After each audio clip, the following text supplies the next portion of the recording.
இப்போ பொதுக்கூட்டம் நடக்க இருக்கக்கூடிய இடத்துல ஏற்பாடுகள் எப்படி இருக்கு? அதாவது இங்க ஒரு 30,000க்கும் மேற்பட்ட மக்கள் வந்து தற்போது வந்து அந்த மைதானத்துக்குள்ள வந்துட்டாங்க. இந்த திடல் முழுவதும் வந்து மக்கள் கூட்டம் நிரம்பி வழியுது. அது மட்டும் அல்லாம இப்ப வந்து லேசான மழை தூறலும் வந்து விழுந்துகிட்டு இருக்கு. கொஞ்சம் கொஞ்சமா விழுவுறதையும் வந்து நம்மால் பார்க்க முடிகிறது.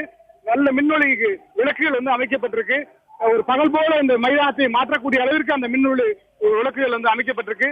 திருச்சி அந்த தேசிய நெடுஞ்சாலை வந்து போக்குவரத்து சந்திக்கின்ற அளவிற்கு மக்கள் கூட்டம் வந்து சாராசாரியாக இந்த மாநாட்டு திடலை நோக்கி வந்து கொண்டிருக்கிறது. குறிப்பாக காங்கிரஸ் கட்சியினுடைய அந்த தொண்டர்கள், பல்வேறு மாவட்டங்களிலிருந்து வந்திருக்கக்கூடிய தொண்டர்கள், குறிப்பாக திருச்சி சுற்று வட்டாரத்தில் இருக்கக்கூடிய புதுக்கோட்டை, அரியலூர், பெரம்பலூர், தஞ்சாவூர், கரூர் உள்ளிட்ட பகுதிகளைச் சேர்ந்த மக்கள் ஆங்காங்கே வந்து பேருந்துகளை நிறுத்திவிட்டு அங்கிருந்து நடந்து சாராசாரியாக இந்த மாநாட்டு திடலை நோக்கி வந்து கொண்டிருக்கிறார்கள். இந்த மாநாட்டு திடலை சுற்றிலும் மிக பிரம்மாண்டமான LED டிவிக்கள் அமைக்கப்பட்டிருக்கிறது.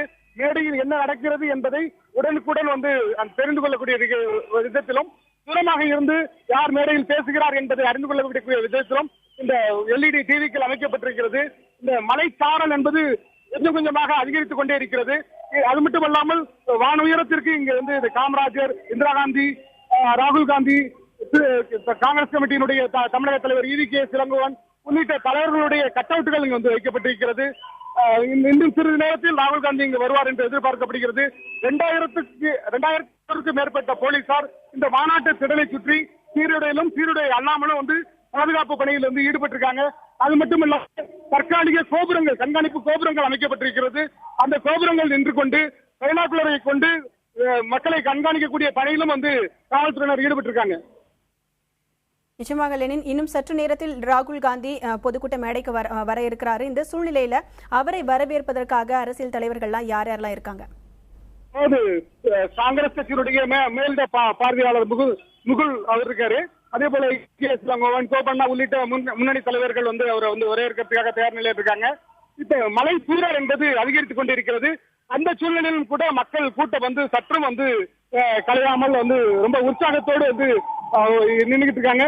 அது மட்டும் இல்லாம இந்த மேடைக்கு அருகாமையிலேயே ராகுல் காந்தி பேச இருக்கும் மேடைக்கு அருகாமையிலேயே கலை நிகழ்ச்சியை வந்து நடத்துவதற்கான ஒரு மேடை அமைக்கப்பட்டிருக்கு. அந்த மேடையில் இருந்து கொண்டு பாடகர்கள் வந்து காங்கிரஸ் கட்சிக்கு ஆதரவான பாடல்களையும், காமராஜரின் புகழ்படக்கூடிய பாடல்களையும், அது மட்டுமல்லாமல் காங்கிரஸ் கட்சியில் இருந்த சிவாஜி கணேசனுடைய பாடல்களையும் பாடிய வண்ணம் இருக்காங்க. அந்த பாடகர்கள் இசைகளோடு இணைத்து அந்த பாடல்கள் வந்து பாடப்பட்டிருக்கிறது.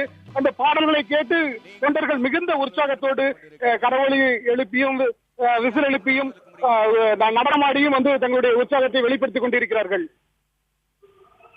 லெனின், இப்போ அந்த பொதுக்கூட்டம் நடக்க இருக்கக்கூடிய இடத்துல பாதுகாப்பு ஏற்பாடுகள்லாம் எப்படி இருக்கு? பாதுகாப்பு ஏற்பாடுகளை பொறுத்தவரை தீ தடுப்பு விஷயங்களுக்காக தீயணைப்பு வாகனங்கள் மேடைய பின்புறம் நிறுத்தப்பட்டிருக்கு. அது மட்டும் இல்லாம மேடையினுடைய பின்புறம் வந்து இருக்கக்கூடிய வீடுகள் அனைத்திலும் வந்து மாடிகள்ல இருந்துகிட்டு போலீசார் வந்து கண்காணிப்பு பணியில ஈடுபடுறாங்க. அது மட்டும் இல்லாம கண்காணிப்பு கோபுரங்கள் அமைக்கப்பட்டிருக்கு. அந்த கோபுரங்கள்ல வந்து காவலர்கள் நின்று அந்த தற்காலிக கண்காணிப்பு கோபுரங்கள் நின்றுட்டு மாநாட்டு திடலில் இருக்கக்கூடிய மக்களையும், இந்த மாநாட்டு திடலை நோக்கி வரக்கூடிய மக்களையும் கண்காணிக்கக்கூடிய பணியில் ஈடுபட்டு இருக்காங்க. அது மட்டும் இல்லாம வரக்கூடிய ஒவ்வொரு தொண்டரையும் அந்த மாநாட்டு திடலுக்குள் அனுப்புவதற்கு முன்னதாக அவர்கள் எதுவும் ஆயுதங்கள் கொண்டு வந்திருக்கிறார்களா என்பது குறித்தெல்லாம் சோதனை செய்வதற்கான நவீன கருவிகள் வந்து ஆங்காங்கே பொருத்தப்பட்டிருக்கிறது. அந்த நவீன கருவிகளை கடந்துதான் பொதுமக்கள், இந்த காங்கிரஸ் கட்சியினுடைய தொண்டர்கள் அந்த மைதானத்துக்குள் வர வேண்டிய ஒரு சூழ்நிலை இருக்கிறது. தற்போது மழையினுடைய அளவு என்பது அதிகரித்துக் கொண்டே இருக்கிறது. நிகழ்ச்சிகளுக்கெல்லாம் அங்கு ஏற்பாடு செய்யப்பட்டிருக்கு. ராகுல் காந்தி அவர் வந்து காமராஜர் பிறந்த நாளை ஒட்டி ஒரு காங்கிரஸ் கட்சி தன்னுடைய பலத்தை இந்த மாநாட்டின் மூலமாக நிரூபிக்க வேண்டும் என்கின்ற நோக்கத்தோடு லட்சக்கணக்கான மக்கள் இந்த கூட்டத்திற்கு வருவார்கள் என்ற எதிர்பார்ப்போடு தான் இந்த பொதுக்கூட்டமானது ஏற்பாடு செய்யப்பட்டிருக்கிறது. ராகுல் காந்தி என்ன பேசுவார் என்பதை கேட்பதற்காக மிகுந்த ஆர்வத்தோடு தமிழகத்தின் பல மாவட்டங்களிலிருந்து காங்கிரஸ் கட்சியினுடைய தொண்டர்கள் வந்திருக்கிறார்கள்.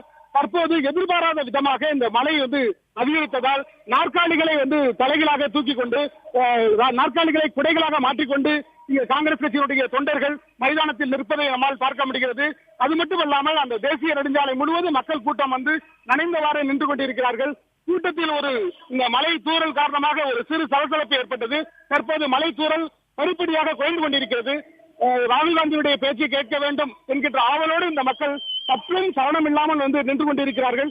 அது மட்டுமல்லாமல் ராகுல் காந்தி இந்த கூட்டத்திற்கு பிறகு இங்கிருந்து ஒரு 3 கிலோமீட்டர் தூரத்தில் இருக்கக்கூடிய ஒரு ஓய்வு பெற்ற IAS அதிகாரியினுடைய பண்ணை வீட்டில் விவசாயிகளை சந்தித்து தமிழக விவசாயிகள் படக்கூடிய வேதனைகள், எந்த மாதிரியான பிரச்சனைகளை சந்தித்துக் கொண்டிருக்கிறார்கள் என்பது குறித்து அந்த விவசாயிகளோடு கலந்துரையாட இருக்கிறார்கள். அந்த விவசாயிகள் கலந்து கொள்ளக்கூடிய அந்த நிகழ்ச்சியில் 145 விவசாயிகள், அதாவது 40 விவசாய சங்கங்களை சேர்ந்த முக்கிய பிரதிநிதிகள் 145 விவசாயிகள் வந்து அவரோடு சந்தித்து பேசுகிறார்கள். ஒவ்வொரு மாவட்டத்தைச் சேர்ந்த விவசாயிகளும் உட்காருவதற்கென 5 இருக்கைகள் கொண்ட தனித்தனி மேசைகள் வந்து அமைக்கப்பட்டிருக்கிறது. அந்த மேசைகளில் தமிழ் தெரியாத மற்ற விவசாயிகள் தமிழ் மட்டுமே தெரிந்த விவசாயிகள் தங்களுடைய கருத்தை ராகுல் காந்தியிடம் வந்து முன்வைக்கும் போது அதை மொழிபெயர்த்து சொல்வதற்கான ஆங்கிலம் அல்லது ஹிந்தி தெரிந்த ஒரு நபர் வந்து, ஒரு விவசாய பிரதிநிதி வந்து அந்த மேசையில் வந்து இருக்கிறார். அந்த அடிப்படையில் வந்து மேசையில் இருந்தவாறு ராகுல் காந்திக்கு மொழிபெயர்த்து சொல்லக்கூடிய வேலையும் அந்த சமையல் வந்து செய்வதற்கான ஏற்பாடுகள் வந்து செய்யப்பட்டிருக்கு.